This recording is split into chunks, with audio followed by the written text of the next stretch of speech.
Winchester is an ancient and historic city that was lucky enough to escape damage in the Industrial Revolution and also in the Second World War. But after the war, it was threatened by large-scale proposals for roads and development which would have severely affected it. And so, in 1957, a group of people set up the Winchester Preservation Trust, which today is called the City of Winchester Trust. The Trust's purpose is to conserve the character of the city and its surroundings by protecting and enhancing the spaces, buildings and all its artefacts. The built-up area runs from Harestock in the north to St Cross in the south, and from Oliver's Battery in the west to Highcliffe in the east. Set in stunning Hampshire downland, it's evolved with layers of development since Roman times to produce the rich pattern of streets, buildings and open spaces that we see today. As with lots of British towns and cities, post-war planning had to deal with the rebuilding of a damaged nation. In 1946, the City Council commissioned one of the leading planners of the day, Sir Patrick Abercrombie, to draw up a plan for redeveloping a large part of the eastern end of the city centre. His aim was to get rid of slums and prepare Winchester for the needs of the motor car. A road network, much of it dual carriageway and completely out of scale with the historic street pattern, was proposed to introduce this brave new world. Luckily, the roads got no further than the drawing board, as people began to realise the damage they would cause. Abercrombie's plan did lead to clearing large areas of what were thought of as unhealthy slums. A few local people were horrified by these proposals to demolish the small houses in the Brooks area and further south, plus in Colebrook Street and Cannon Street. They tried to save at least the most historic parts, including 2 important houses and a courtyard tavern. They raised money to restore them, but to no avail. As a result, the Winchester Preservation Trust was formed to resist any future programmes of demolition. In its earliest days, the Trust, with the support of some past mayors of Winchester, did succeed in stopping some of the demolition in Cannon Street. Members were given a chance to buy individual houses on condition that they repaired them and allowed the tenants to stay on. Today you can walk down Cannon Street and see houses that have been transformed from slums into very much sought after residences. The Trust also raised and borrowed money to save St Peter's Church in Chesil Street and convert it into a theatre.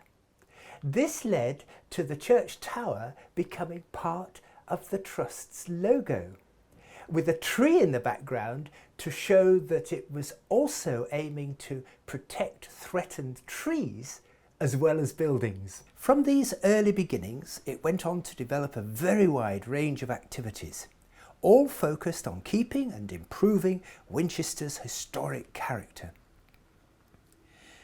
Today, one focus of the Trust is to keep an eye on and comment on what the City Council does as a planning authority, what the County Council does as a highway authority, and also the South Downs National Park, whose boundary runs along Winchester's eastern edge.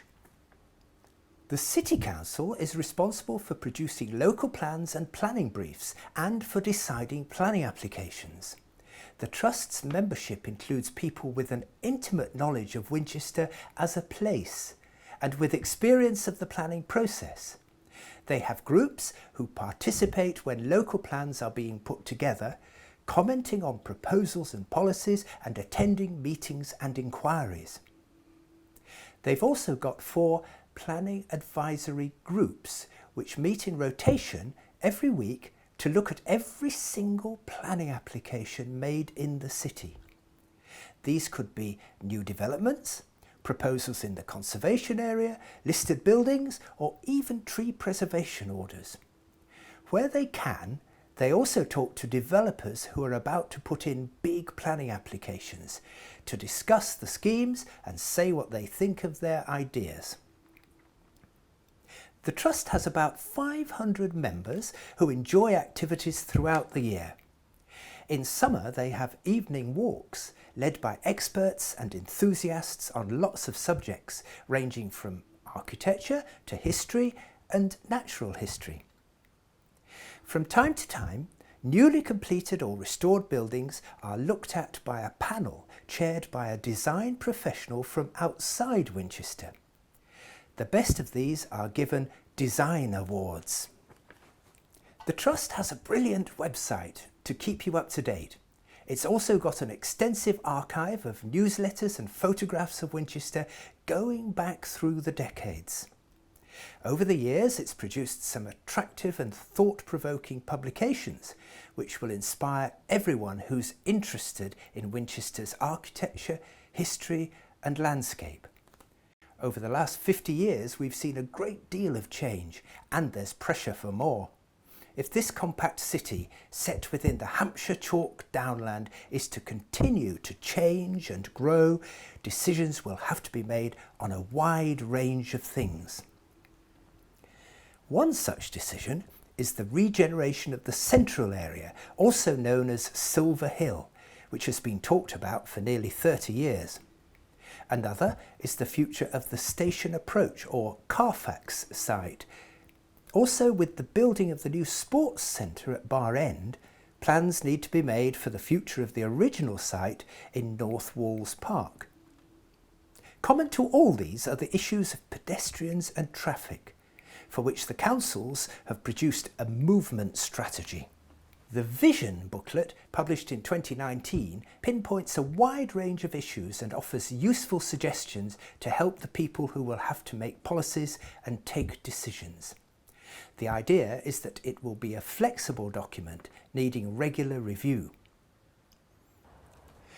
If you're interested in the heritage of Winchester and how it can respond to change while keeping its character, here are the links to follow.